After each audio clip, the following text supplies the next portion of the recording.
ప్రభునందు నాకు అత్యంత ప్రియమైనటువంటి వాళ్ళారా, మన ప్రభువును రక్షకుడైనటువంటి యేసుక్రీస్తు వారి యొక్క శుభనామములో మీ అందరికీ నా హృదయపూర్వకమైన శుభములు వందనములు తెలియజేస్తున్నాను.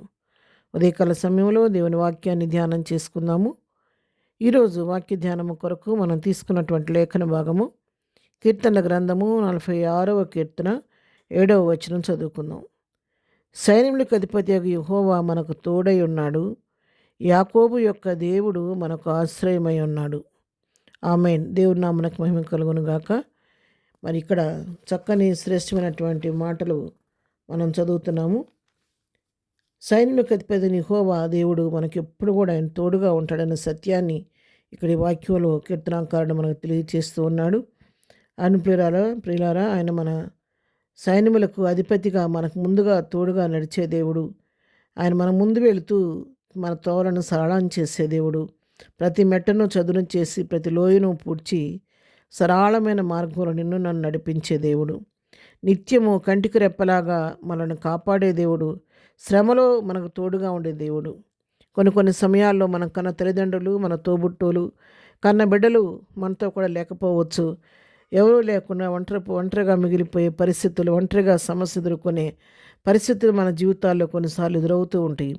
అలాంటి పరిస్థితుల్లో కూడా ఎవరు చేయి విడిచినా కూడా విడివని దేవుడు. నిత్యము నీకు నాకు తోడుగా ఉండి మనల్ని చేయి పట్టుకొని ముందుకు నడిపించే దేవుడు మన దేవుడు. ఆయన విధంగా ఉండి మనం నడిపించబట్టి మనకు ఎదురవుతున్నటువంటి ప్రతి పరిస్థితిని కూడా దేవుని కృపను బట్టి మనం దాటుకుంటూ జయించుకుంటూ ఇంతవరకు రాగలిగాము. అంతేకాదు, క్రింద భాగంలో చూస్తే యాకోబు యొక్క దేవుడు మనకు ఆశ్రయమై ఉన్నాడు. అవును, యాకోబు దేవుడు ఆయన మనకు ఆశ్రయ దుర్గము, మన దాగుచోట ఆయనే, మన అండ కొండ ఆశ్రయ దుర్గం ఆయనే. యాకోబు యొక్క దేవుడు మనకు ఆశ్రయములని చెప్పి ఇక్కడ దేవుని వాక్యం సెలవిస్తుంది. ఇదే వాక్య భాగాన్ని మనం 11వ వచనంలో కూడా చదువుతాము. ఇదే మాటలు రిపీట్ అవుతున్నాయి. కీర్తనాకారుడు మరలా ఈ పదాలను రిపీట్ చేసి చెప్తున్నాడు. ఇక్కడ కూడా సైన్యకు అధిపతి యెహోవా మనకు తోడై ఉన్నాడు, యాకోబు యొక్క దేవుడు మనకు ఆశ్రయమై ఉన్నాడు అని చెప్పి అయ్యే వాక్య భాగాలు కింద 11వ వచనంలో కూడా మనం చదువుతున్నాం. అవును ప్రియులారా, మన దేవుడు నిత్యం మనకు తోడుండే దేవుడు. యాకోబు దేవుడు మనకు నిత్యం ఆశ్రయదుర్గంగా ఉండి మన దాగుచోటుగా ఉండి నడిపించే దేవుడు. మరి 20వ కీర్తన మొదటి వచనం కూడా మనం చదువుకుంటే, ఆపత్కాలమందు యెహోవా నీకు ఉత్తరమిచ్చునుగాక, యాకోబు దేవుని నామం నిన్ను ఉద్ధరించునుగాక. ఇక్కడ కూడా యాకోబు దేవుని నామం ఉద్ధరించునుగాక అని రాయబడింది. ఆయన మరి అబ్రహాము, ఇస్సాకు, యాకోబుల దేవుడైన మరి ఆయన యాకోబు దేవుడిగా ఇక్కడ మనం సంబోధిస్తున్నారు. ఎందుకు యాకోబు దేవుడు అని చెప్పని మనం ఇక్కడ ఉద్దేశించబడుతుందని చెప్పి మనం ఆలోచించినట్లయితే, మరి యాకోబు విషయంలో దేవుడు ఆయన ఏర్పరచుకొని తన స్వకీయ సంపాద్యంగా చేసుకొని ఆయనని ఆశీర్వదించి దీవించాడు.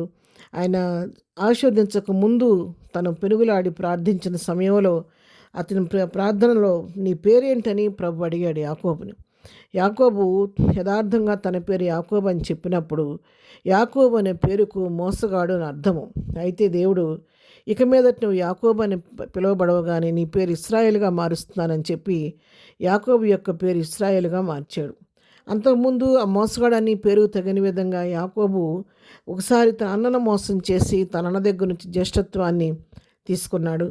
రెండవసారి మరి తన మామగారి దగ్గర కూడా మరి అనేక రకాల తన మామ తను మోసం చేసినప్పుడు కూడా తను చివరికి దేవుని కృపను బట్టి ఆ మోసంలో నుంచి బయటపడి తన స్వాస్థ్యాన్ని తను పొందుకోగలిగాడు. ఇక్కడ చూస్తే తన అన్నను తను మోసం చేశాడు, అక్కడ తన మామ చేత ఆయన మోసగించబడ్డాడు. అయినప్పటికీ సహించుకొని దేవుని చిత్తం అలాగ నెరవేరాలి కాబట్టి వాగ్దానం నెరవేరు ప్రకారం అవన్నీ దాటుకొని వచ్చిన తర్వాత చివరికి అన్నీ జయించుకొని వచ్చేటప్పుడు ప్రభువు దగ్గర తన సమయాన్ని గడిపి ప్రభు దగ్గర పెనుగులాడి ప్రభు దగ్గర ఆశీర్వాదాన్ని పొందుకొని ఒక జనాంగంగా 12 గోత్రాలకు కర్తగా ఆయన మిగిలిపోయాడు. అందుకే మనం యాకోబు యొక్క దేవుడు అని చెప్పి కొన్నిసార్లు ప్రార్థనలో సంబోధిస్తూ ఉంటాము. ఆ యాకోబు దేవుడు ఆ రోజు నుంచి ఈ రోజు వరకు ఇశ్రాయేల్ జనాంగాన్ని కాపాడుతున్న దేవుడు ఈరోజు నన్ను కూడా కాపాడుతూ ఉన్నాడు.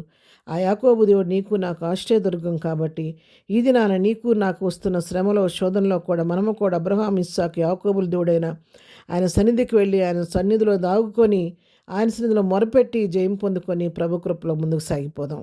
ప్రార్థన. ప్రేమగల తండ్రి, పరిశుద్ధుడా, నీ వందనాలు. అబ్రహాం, ఇస్సాకు, యాకోబుల దేవా నీ కొందనాలు. మా పితరులైన వారిని నడిపించిన దేవా, ఇది నా మమ్మల్ని కూడా నడిపిస్తున్నందుకు నీ కొందనాలు. ఇంతవరకు మా జీవితాల్లో మీరు చేస్తూ వచ్చినటువంటి మేలుని బట్టి, చూపిన కృపను బట్టి నీ కొందనాలు. ఇదైనా మేము చేయి పనిపాట్లో రాకపోకలో క్షేమం దయచేయండి. ఇదైనా బర్త్డే మ్యారేజ్ చేసుకున్న బిడ్డలను దీవించి ఆశీర్దించండి. ఎగ్జామ్స్ రాస్తున్న బిడ్డలకు కావాల్సిన పరలోక జ్ఞానం దయచేయండి. బలహీనందరినీ ముట్టండి, స్వస్థపరచండి. దుఃఖంలో ఉన్న వారిని ఓదార్చండి. ప్రతి వారి పట్ల నీ కృప విస్తరింప చేయమని యేసు నామములో ప్రార్థించండి పొందుకొని ఉన్నాము తండ్రి. ఆమెన్. ప్రభు కృప సదాకాలం మనందరికీ తోడై నడిపించును గాక. ఆమెన్.